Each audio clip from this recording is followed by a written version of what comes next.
భారత స్వాతంత్ర్య సమరయోధుడు, దేశ తొలి విద్యాశాఖ మంత్రి, భారతరత్న మౌలానా అబుల్ కలాం ఆజాద్ను స్ఫూర్తిగా తీసుకుని విద్యార్థులు ఉన్నత చదువులు రాణించాలని జైనూరు వ్యవసాయ మార్కెట్ కమిటీ చైర్మన్ కుడిమత విశ్వనాథరావు అన్నారు. మంగళవారం కొమరం భీం ఆసిఫాబాద్ జిల్లా జైనూరు మండలంలోని ప్రభుత్వ ప్రైవేటు పాఠశాలలో ఘనంగా జాతీయ విద్యా దినోత్సవాన్ని నిర్వహించారు. మండల కేంద్రంలోని మైనార్టీ బాలికల గురుకుల పాఠశాలలో నిర్వహించిన సమావేశంలో వ్యవసాయ మార్కెట్ కమిటీ పాల్గొన్నారు. ప్రభుత్వం మైనార్టీ విద్యార్థుల కోసం క్లారిటీ రెసిడెన్షియల్ పాఠశాలలు ఏర్పాటు చేసి అన్ని వసతులతో కూడినటువంటి నాణ్యమైన విద్యను అందిస్తుందని చెప్పారు. ఈ అవకాశాన్ని సద్వినియోగం చేసుకుని విద్యార్థులు ఉన్నత చదువులు చదివి విద్యావంతులుగా ఎదగాలన్నారు. ఎడ్యుకేషన్ విషయంలో మనం ఎవరు కూడా నెగ్లెక్ట్ తీసుకోవద్దు.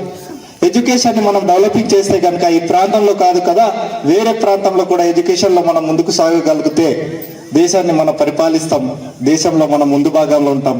కాబట్టి దేశాన్ని కాపాడాల్సిన బాధ్యత ఇలాంటి సమర యోధులను మనం గుర్తు చేస్తూ, నిజంగా కూడా ఈ మైనార్టీ స్కూల్లో మైనార్టీ పిల్లలు చాలా చక్కగా ఉన్నారు. వీరందరికీ కూడా నా తెలుగు అర్థమవుతుందని నేనైతే భావిస్తా ఉన్నా.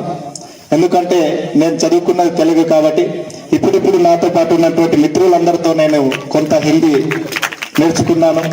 హిందీ కూడా నేర్చుకోవాలంటే చాలా సరదాగా కాదు, హిందీ కూడా జాతీయ స్థాయి భాష కాబట్టి హిందీని మనం తప్పకుండా మనం నేర్చుకోవాల్సిన బాధ్యత మా అందరిపైన ఉన్నది.